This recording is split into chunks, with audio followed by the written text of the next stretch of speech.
कि अपराध के कीड़े मुझे खून में अपने माँ बाप से नहीं मिले थे, उस गंदे गटर से मिले थे जो हमारी गंदी चाल के पास से बहता है। वो गटर आज भी वहां बह रहा है और अपराध के कीड़े अब भी उसमें पल रहे हैं। और सैकड़ों हजारों गरीब बच्चे जो आसपास की चालों में रहते हैं, रोजाना इन कीड़ों के शिकार हो रहे हैं। पहले कभी हमारी सुनी होती तो शायद आज मैं इस कटहरे में खड़ा नजर ना आता।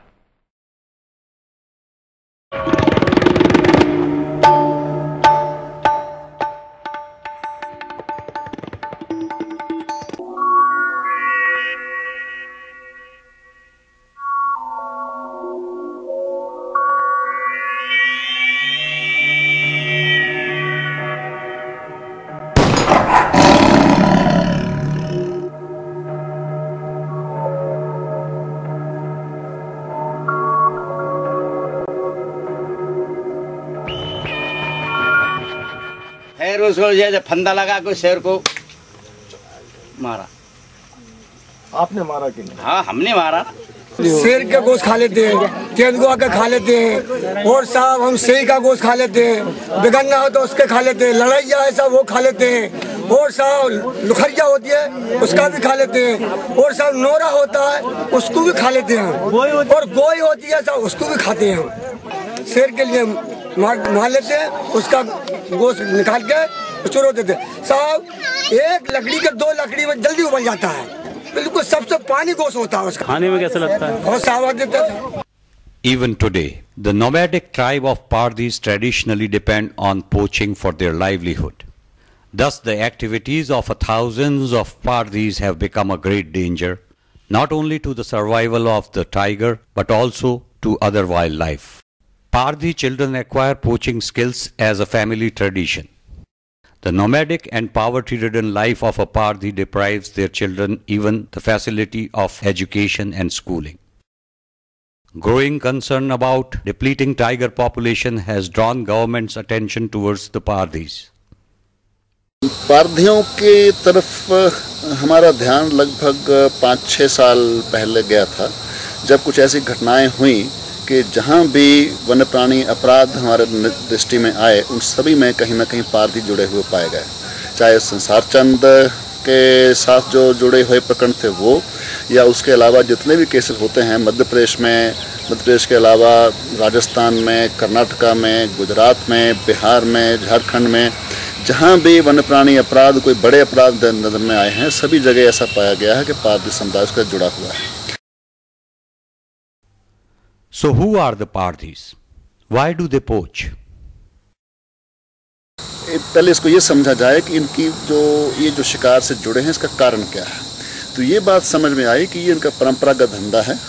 सैकड़ों हजारों साल पहले ये हमारे जो शासक थे, राजा रजवाड़े लोग थे, उनके साथ शिकार में मदद किया करते थे, और फिर उसके साथ हमारे जो किसान, बड़े किसान हैं, पिछले सैकड़ों सालों से वो अपनी फसलों की सुरक्षा के लिए इन लोगों का उपयोग करते आए हैं, और यहाँ तक कि इनको इस धंधे के अलावा, शिकार के अलावा कोई और धंधा आता ही नहीं। Before independence, hunting was considered a sport for the elites. तो वहाँ सरकार ने हमें आदेश दिया कि कोई शिकार हमें खिलाओ। पारधी लोग तो हमारा नाम ही, हमारी जाति है ही सही। शिकार करने में हमारा आजा गया, उसमें चीता पकड़ा। चीता होते थे साहब, नहीं तो आपने भी देखा ना हमने देखा।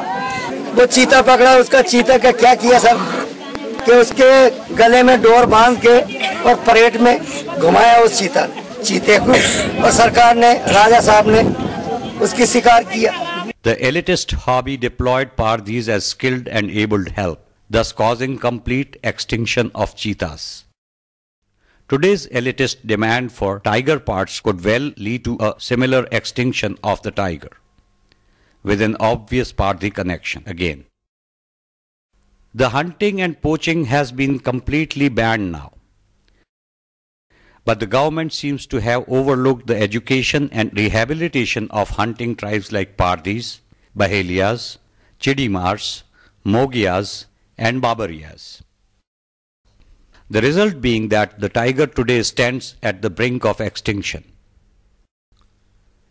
In the remote interiors, Pardhis still hunt and poach, defying the legal ban. आज साहब हिरन को पकड़ लूंगा दुख छुप के, जब भी कम से कम नहीं तो 2500 का 2000 का बेच दूंगा। और खरगोश को आज पकड़ लूंगा, जब भी 250 का 300 का खरगोश आज बेच दूंगा। तीतर दुख सुख के मेरे बाल बच्चे पकड़ लाएंगे, ज्यादा नहीं तो 150 रुपए का तीतर एक जोड़ा चला जाएगा।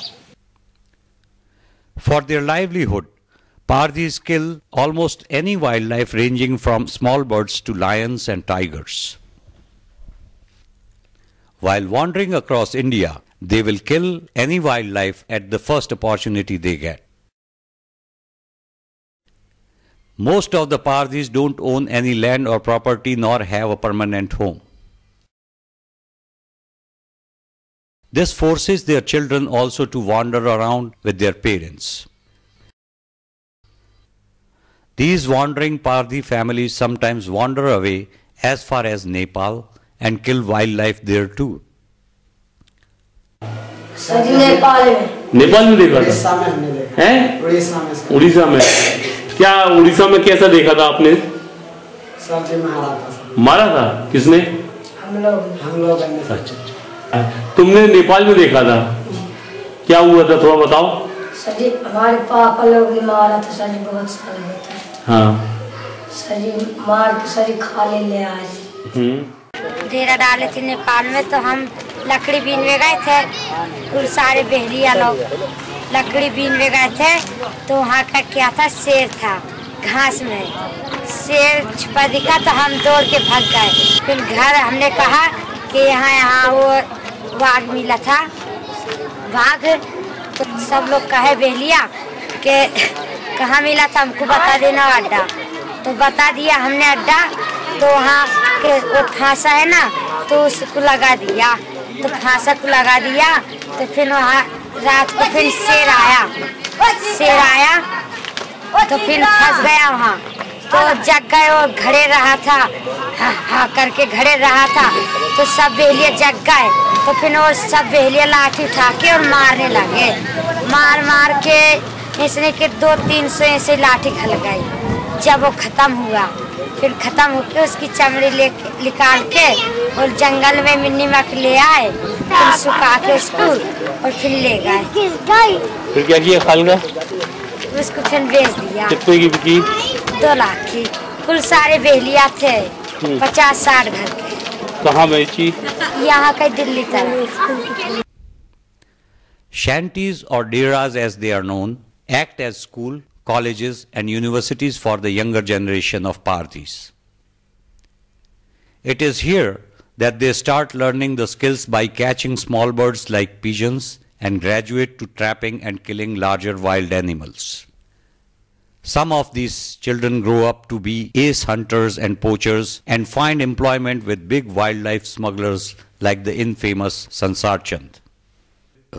Be it remote wilderness or protected areas like national parks, nothing is beyond the access of Pardhis.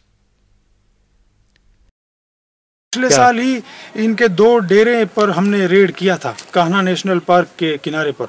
इनके पास में जब ये रेड किया गया था तो इनके पास से कुछ खालें और मांस अलबत्ता मिला था, कुछ हड्डियां भी मिली थी।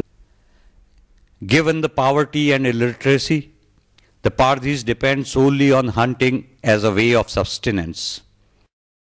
It is for this reason that new and innovative methods must be applied to bring them into mainstream of social life.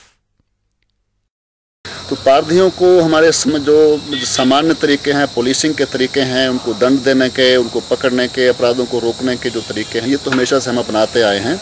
लेकिन ये देखा गया है कि बहुत ज़्यादा प्रभाव उसका पड़ा नहीं है। The tiger is already on the verge of extinction. It is clear that merely making laws to save and conserve wildlife is not enough.